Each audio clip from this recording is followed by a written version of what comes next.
नमस्कार मित्र दोस्तों, अगर जीवन में खुश रहना चाहते हैं और चाहते हैं आपका जीवन सुखमय और शांतिमय हो, तो कुछ बातें हमेशा याद रखनी चाहिए। यदि आप सब भी अपने जीवन से परेशान हैं, तो यह कहानी आपके लिए बहुत महत्वपूर्ण है। आज हम आप सभी के समक्ष एक कहानी लेकर प्रस्तुत हैं। इस कहानी में जानिए कि कैसे ईश्वर समय समय पर हमारी परीक्षा लेता रहता है। तो आपका ज्यादा समय व्यर्थ ना करते हुए आरंभ करते हैं आज की कहानी। लेकिन मित्रों, आप सभी से एक विनती जरूर कि अंत तक हमारे साथ जरूर बने रहिए, क्योंकि यह कहानी बहुत ही रोचक और ज्ञानवर्धक है। तो आइए शुरू करते हैं। तो मित्रों, एक नगर में पति पत्नी का जोड़ा रहा करता था। पति का नाम राम सुंदर था एवं पत्नी का नाम लक्ष्मी था। वे दोनों बहुत ही निर्धन थे। राम सुंदर दिन भर कार्य करता, तब जाकर 2 वक्त के भोजन का प्रबंध कर पाता था। एवं लक्ष्मी लोगों के कपड़े सिलकर अपने पति की सहायता किया करती थी। इतना काम करने के बाद भी उन दोनों का जीवन बहुत ही कठिनाइयों से चल रहा था।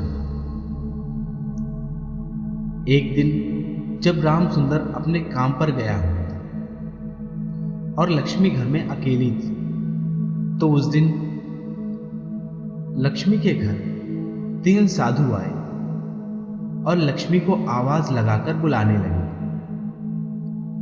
लक्ष्मी ने जब आवाज सुनी तो वह द्वार के बाहर आई और उसने देखा कि 3 साधु उसके द्वार पर खड़े हैं। लक्ष्मी ने तीनों को प्रणाम किया और बोली, आप तीनों को क्या चाहिए? उन तीनों साधुओं में से एक साधु ने कहा, हम तीनों ने कई दिनों से कुछ भी नहीं खाया। सुपुत्री, क्या तुम हमें भोजन करवा सकती हो? लक्ष्मी बहुत ही धर्मात्मा स्वभाव की थी। उसने तुरंत ही साधुओं से कहा, महात्मनों, आप तीनों भीतर चलिए, मैं अभी आपके लिए भोजन परोसती हूं।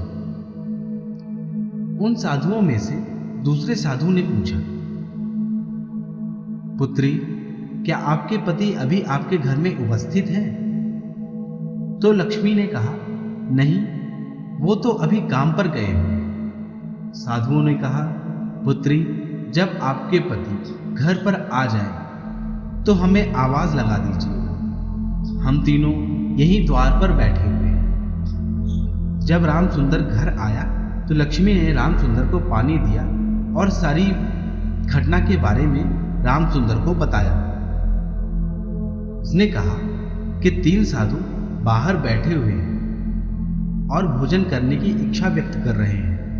राम सुंदर ने तुरंत ही कहा, तो किस बात का इंतजार है? उन्हें तुरंत अंदर लाकर भोजन करवाओ। लक्ष्मी साधुओं के पास जाती है और उनसे कहती है कि हे महात्मन, मेरे पति आ चुके हैं और आप तीनों भीतर आकर अब भोजन कर सकते हैं। आइए और भोजन ग्रहण कीजिए।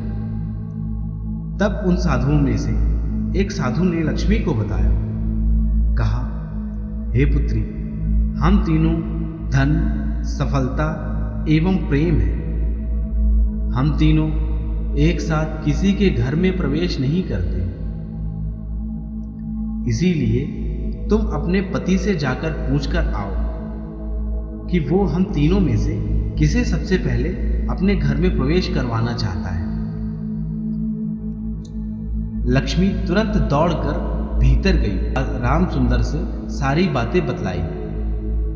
राम सुंदर ने कहा, हम कितने निर्धन हैं और कितनी सारी समस्याएं हैं हमारे पास, जो केवल धन के द्वारा ही समाप्त हो सकती हैं। तो तुम एक काम करो, तुम जाकर सबसे पहले धन को अंदर बुलाओ। तो इस पर लक्ष्मी कहने लगी, नहीं, पहले सफलता को बुलाते हैं। जब सफलता आएगी तब धन अपने आप सफलता के पीछे पीछे चला आएगा। रामसुंदर ने कहा कि सफलता के लिए बहुत मेहनत करनी पड़ती है और सफलता देर से भी आती है। इसी प्रकार धन भी देर से ही प्राप्त होगा, इसीलिए तुम धन को ही पहले अंदर बुलाओ। उन दोनों के बीच में इस बात को लेकर बहसबाजी शुरू हो गई कि सबसे पहले कौन अंदर प्रवेश करे। कुछ देर बाद दोनों ने यह निष्कर्ष निकाला कि हम धन और सफलता दोनों से चलकर पूछ लेते हैं कि पहले अंदर कौन प्रवेश करना चाहता है। रामसुंदर एवं लक्ष्मी दोनों एक साथ बाहर आए और धन एवं सफलता से उन्होंने पूछा, हे प्रभु, आप दोनों ही इस बात का निर्णय कर लें कि आप में से कौन पहले अंदर प्रवेश करना चाहता है।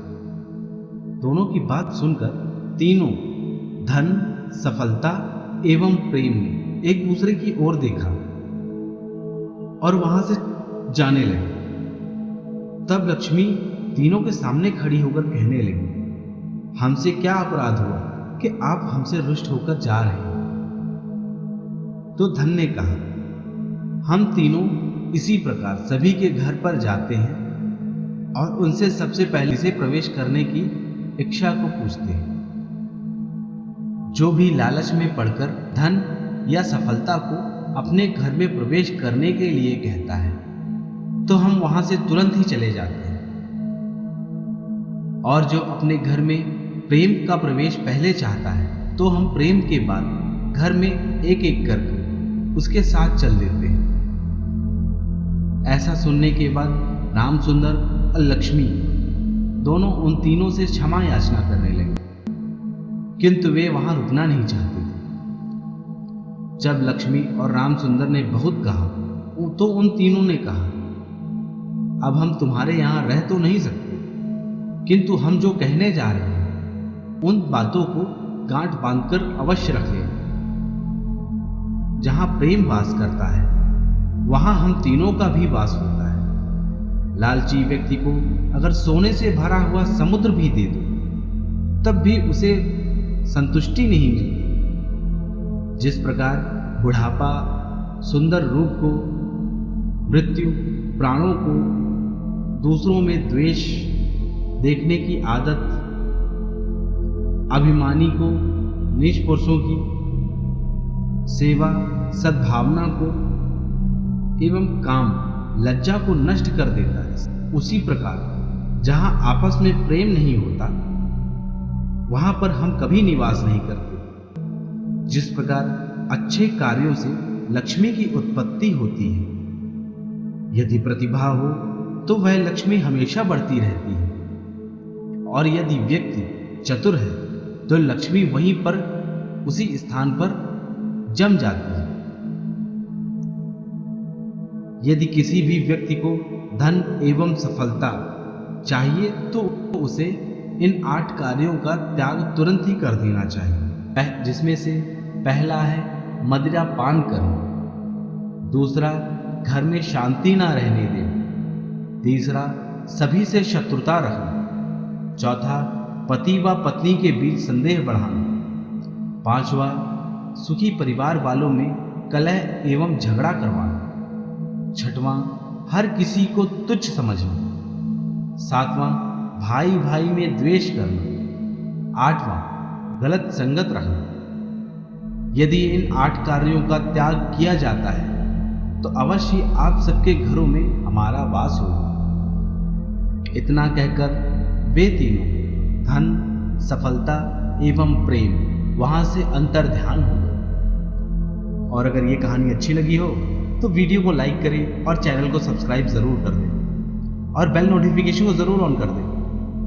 हमारी अगली कहानी के बारे में आपको तुरंत ही पता चल जाए, और हमेशा की तरह हम आपको कुछ अच्छा और कुछ नया सिखा सकें। मेरे दोस्तों, आपका बहुमूल्य समय देने के लिए धन्यवाद।